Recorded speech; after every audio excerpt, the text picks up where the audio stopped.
Hello friends, कैसे हो आप सभी लोग। आज के इस वीडियो में आप सभी लोगों को बोर्ड परीक्षा में एक क्वेश्चन पूछा जाता है कि जनसंख्या वृद्धि की समस्या और समाधान पर निबंध, या आपको लिखना पर्यावरण प्रदूषण की समस्या पर निबंध।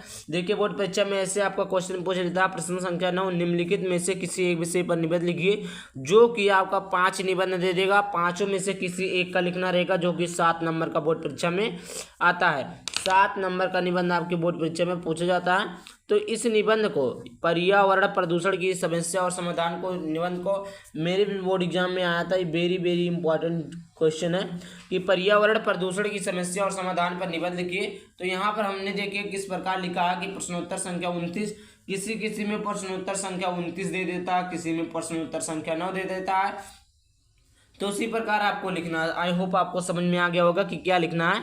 इस प्रकार देखिए क्वेश्चन पूछ लिया कि निम्नलिखित में से किसी एक विषय पर निबंध लिखिए। स्वच्छ भारत अभियान, विज्ञान वरदान या अभिशाप, पर्यावरण प्रदूषण की समस्या और समाधान। तो आपको तीसरा लिखना है, पर्यावरण प्रदूषण की समस्या और समाधान पर क्या लिखना है, निबंध लिखना है। आई होप आपको क्लियर हो गया होगा किस पर हमें निबंध लिखना है। आइए देखते हैं। तो यहाँ पर देखिए लिखा हुआ है, सबसे पहले लिखना स्टार्ट करेंगे कि प्रश्नोत्तर संख्या 29। बिल्कुल बोर्ड परीक्षा की कॉपी में भी ऐसे लिखना है। आपको इधर ऐसे कॉपी दिया रहे, ऐसे मिलेगा। तो यहाँ पर कुछ नहीं लिखना है, यहाँ पर ऐसे छोड़ देना। यहाँ पर आपको पटरी से लाइन खींच देना है। उसके बाद में यहाँ पर आप डालेंगे प्रश्नोत्तर संख्या 29। आपका प्रश्नोत्तर संख्या 29 है तो 29 लिखेंगे, प्रश्नोत्तर संख्या 9 है तो 9 लिखेंगे, प्रश्नोत्तर संख्या 10 है तो 10 लिखेंगे। आई होप आपको इतना क्लियर हो गया होगा। फिर लिखेंगे पर्यावरण प्रदूषण। क्या लिखेंगे? पर्यावरण प्रदूषण पर निबंध लिख देंगे, या पर्यावरण प्रदूषण केवल लिख देंगे तो भी आपका सही है। पर्यावरण प्रदूषण लिखने के बाद में आप सभी लोग को लिखना है रूपरेखा। क्या लिखना है प्यारे बच्चों? रूपरेखा लिखना। क्या लिखना है? रूपरेखा। ये आपको रूपरेखा हेडिंग डालनी है। रूपरेखा में आपको लिखना प्रस्तावना, प्रदूषण के प्रकार, प्रदूषण से होने वाली हानियां, प्रदूषण को रोकने का उपाय, उपसंहार। 5 हेडिंग रहता है। और देखिए प्रदूषण के प्रकार में भी 4 प्रकार के प्रदूषण होते हैं। प्रदूषण के प्रकार में कितने प्रकार के प्रदूषण होते हैं? 4 प्रकार के प्रदूषण होते हैं। तो सबसे पहले प्रस्तावना हेडिंग डालेंगे। रूपरेखा में प्रस्तावना, प्रदूषण के प्रकार, प्रदूषण से होने वाली हानियां, प्रदूषण को रोकने का उपाय, उपसंहार। इतना था आपका 5 टॉपिक। आइए देखते हैं प्रस्तावना। क्या पर बच्चों? प्रस्तावना यहाँ पर रहेगा प्रदूषण के प्रकार। प्रस्तावना, प्रदूषण विश्व की एक सबसे बड़ी समस्या है जो कम होने की बजाय प्रतिदिन बढ़ते जा रही है। देखिए प्रदूषण विश्व की, एक देश की नहीं कि केवल इंडिया की सबसे बड़ी समस्या है, पूरे विश्व की सबसे बड़ी समस्या। और देखिए जितना ही प्रदूषण बढ़ रहा है, प्रदूषण देखिए कम होने के बजाय, प्रदूषण कम होने के बजाय बढ़ती जा रही है। क्यों बढ़ती जा रही है? नए नए वाहन का उपयोग किया जा रहा है, नई नई चीज़ें आ रही है, नई नई गाड़ियाँ निकल रही है, नए नए कारखाने निकल रहे हैं। तो वहाँ से क्या होता है कि वहाँ से प्रदूषण फैलता है। तो कम होने की बजाय प्रतिदिन बढ़ती जा रही है। प्रदूषण की वजह से पृथ्वी पर मौजूद सभी जीव जंतुओं को विभिन्न प्रकार की घातक बीमारियों का सामना करना पड़ रहा है। मतलब जितने भी प्रजातियाँ हैं, जितने भी व्यक्ति हैं, जितने भी जीव जंतु हैं, जितने भी मनुष्य हैं, उनको इस पृथ्वी पर जितने भी लोग मौजूद हैं, उनको ये घातक बीमारियों का सामना करना पड़ रहा है। बहुत सारे लोगों को मलेरिया हो रहा है, किसी को ये हो रहा है, किसी को हो रहा है। आप अभी चले जाइए 30 से 40 साल पहले, जहाँ पर कुछ नहीं था, जहाँ पर फैक्ट्रियाँ नहीं थी, जहाँ पर कोई चीज़ें नहीं थी, वहाँ पर बीमारियाँ बहुत कम होती थी। लेकिन आजकल बीमारियों की संख्या, बीमारियों के नाम इतने बढ़ गए। क्यों बढ़ गए? क्योंकि पर्यावरण प्रदूषण के कारण ही सब हुए हैं। प्राकृतिक संतुलन में भी प्रदूषण के कारण दोष पैदा हो। प्राकृतिक प्रदूषण मतलब प्राकृतिक के संतुलन में पेड़ को काट दिए जा रहे हैं, फैक्ट्री बनाए जा रहे हैं। प्राकृतिक संतुलन में भी क्या हो रहा है? दोष पैदा हो रहा है। प्राकृतिक संतुलन भी अच्छे से नहीं है। अगला टॉपिक है प्रदूषण के प्रकार। प्रदूषण 3 प्रकार के होते हैं। प्रदूषण 3 प्रकार का होता है। पहला है जल प्रदूषण, वायु प्रदूषण, ध्वनि प्रदूषण, मृदा प्रदूषण। जल कितने प्रकार के होते हैं? तो जल 4 प्रकार के होते हैं। जल प्रदूषण, वायु प्रदूषण, मृदा प्रदूषण, ध्वनि प्रदूषण। कितने प्रकार के? 4 प्रकार के। There are 4 types of pollution. I hope इतना क्लियर हो गया। आइए देखते हैं प्रदूषण के प्रकार पर निबंध। पहला है वायु प्रदूषण। वायु प्रदूषण क्या है? वायु में से समझ जाते हैं आप लोग कि वायु से जो चीज़ें होती है, यह सबसे खतरनाक प्रदूषण है। वायु प्रदूषण का मुख्य कारण है उद्योग और वाहनों से निकलना हुआ धुआं। वायु प्रदूषण के कारण वायुमंडल में कार्बन डाइऑक्साइड की मात्रा बढ़ रही है। देखिए वायु प्रदूषण, जो वायु से प्रदूषण फैलता है, जैसे कोई गाड़ी चलाता है उसमें से धुआं निकलता है, तो वो क्या है? वो जाकर वो आपका वायु प्रदूषण है। उद्योगों से जो निकला हुआ धुआं होता है, कारखानों से जो निकला हुआ धुआं होता है वो आपका क्या है, वायु प्रदूषण है। वायु प्रदूषण के कारण वायुमंडल में कार्बन डाइऑक्साइड की मात्रा बढ़ रही है। वायु के कारण ही जो है वायुमंडल में कार्बन डाइऑक्साइड की मात्रा बढ़ रही है। इसमें पृथ्वी के ऊपर वाला ओजोन गैस का सुरक्षा चक्र बुरी तरह से प्रभावित हो रहा है। क्या बोला, इसमें पृथ्वी के ऊपर वाला ओजोन गैस, पृथ्वी के ऊपर वाला जो ओजोन गैस होता है, गैस का सुरक्षा चक्र पूरी तरह से क्या हो रहा है, प्रभावित हो रहा है। अगला आपका है जल प्रदूषण। क्या है बच्चों, जल प्रदूषण। जल प्रदूषण क्या होता है, जल उद्योगों और घरों से निकला हुआ वह कचरा, उद्योगों और घरों से निकला वह कचरा, वहाँ कचरा कई बार नदियों और अन्य जल स्रोतों में जाकर मिल जाता है।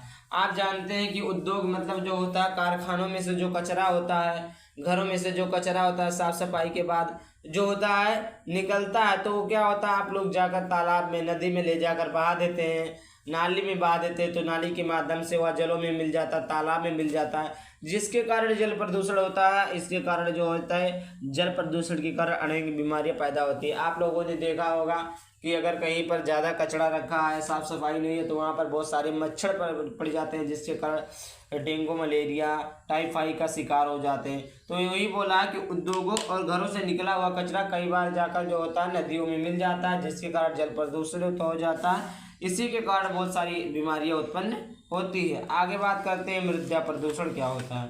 मृदा प्रदूषण की बात करते हैं।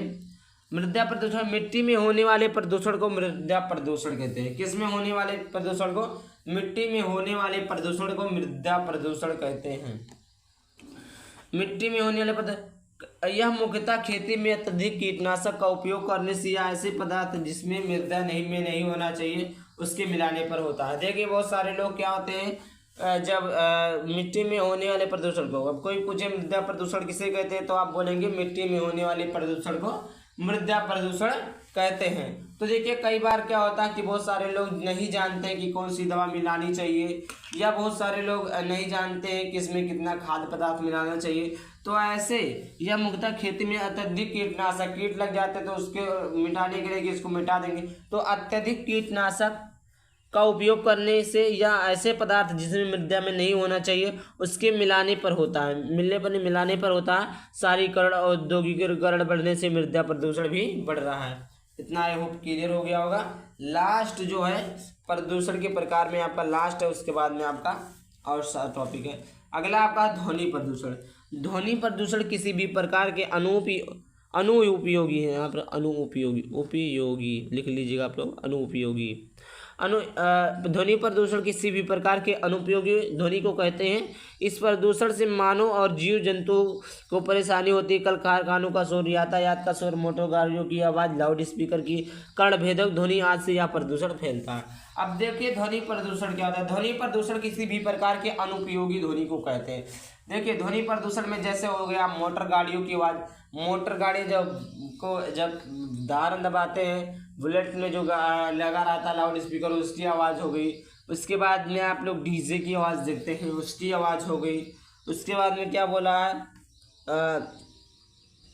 उसके बाद में कारखानों की आवाज़ हो गई, यातायात का शोर, मोटर गाड़ियों की आवाज़, लाउड स्पीकरों का कर्णभेदक ध्वनि, ये सब क्या है, ध्वनि प्रदूषण है। तो आई होप ध्वनि प्रदूषण क्लियर हो गया होगा कि जो भी आवाज़ें होती है वो सब ध्वनि प्रदूषण के अंतर्गत आती है। आइए देखते हैं अगला देखिए प्रदूषण से होने वाली हानियाँ। प्रदूषण के कारण मानव के स्वस्थ जीवन को खतरा पैदा हुआ है। प्रदूषण के कारण मानव खुली हवा में लंबी सांस लेने के लिए तरस रहा है। प्राकृतिक संतुलन पैदा हो रहा है। कई तरह के जीव, यहाँ पर जीव नहीं रहेगा, जीव है यहाँ पर, जीव और प्रजातियां प्रदूषण के कारण विलुप्त होने के कगार पर है। आई होप समझ में आ गया होगा कि प्रदूषण के से होने वाली क्या है, प्रदूषण से होने वाली हानियाँ। प्रदूषण के कारण मानव के स्वस्थ जीवन को खतरा पैदा हुआ है। प्रदूषण के कारण मानव खुली हवा में लंबी सांस लेने के लिए तरस रहा है। प्राकृतिक संतुलन पैदा हो रहा है। कई तरह के जीव और प्रजातियां प्रदूषण के कारण विलुप्त होने के कगार पर हैं। मतलब क्या है कि प्रदूषण के कारण, देखिए अभी हमने सारी चीज़ों को समझा दिया। तो प्रदूषण के कारण मेन मुद्दा क्या था कि प्रदूषण के कारण ये सारी बीमारियां पैदा होती है, प्राकृतिक संतुलन पैदा होता है, प्रजातियां विलुप्त हो रही है। ये सारी चीज़ें क्या प्रदूषण की क्या है, हानियाँ हैं और लोग सांस ले मतलब इन्हीं से हानियाँ हैं। प्रदूषण के कारण ही लोग अपनी मतलब लोग जो है सांस लेने में दिक्कत कर रहे हैं। ये सारी चीज़ें क्या प्रदूषण से होने वाली क्या है हानियाँ हैं। अगला है प्रदूषण को रोकने के उपाय।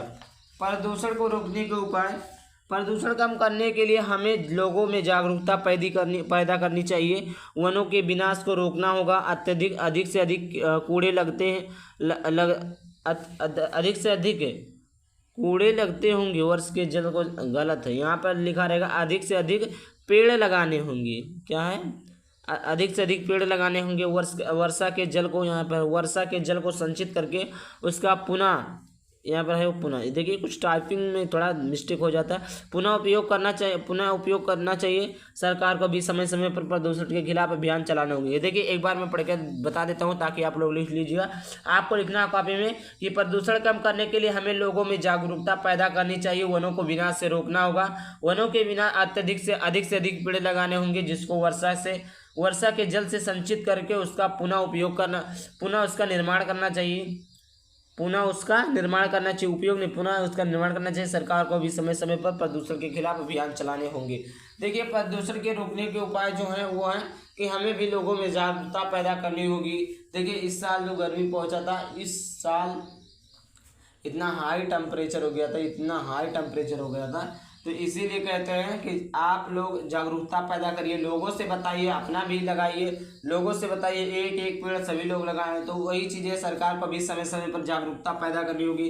अधिक से अधिक हम लोगों को मिलकर पेड़ लगाने होंगे। वर्षा जो होती है उसके जल से संचित करके अधिक से अधिक पेड़ लगाने होंगे। ये सारी चीज़ें हैं प्रदूषण को रोकने के उपाय। अगला आता है उपसंहार। क्या? उपसंहार।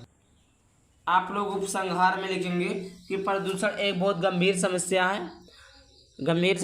प्रदूषण कम करने के लिए हर व्यक्ति को अपने स्तर प्रयास करने की आवश्यकता है। हमारा कर्तव्य है कि हम प्रदूषण के खिलाफ अपना योगदान देकर पर्यावरण को सुरक्षित रखें। ये था आपका पर्यावरण प्रदूषण पर टोटल निबंध।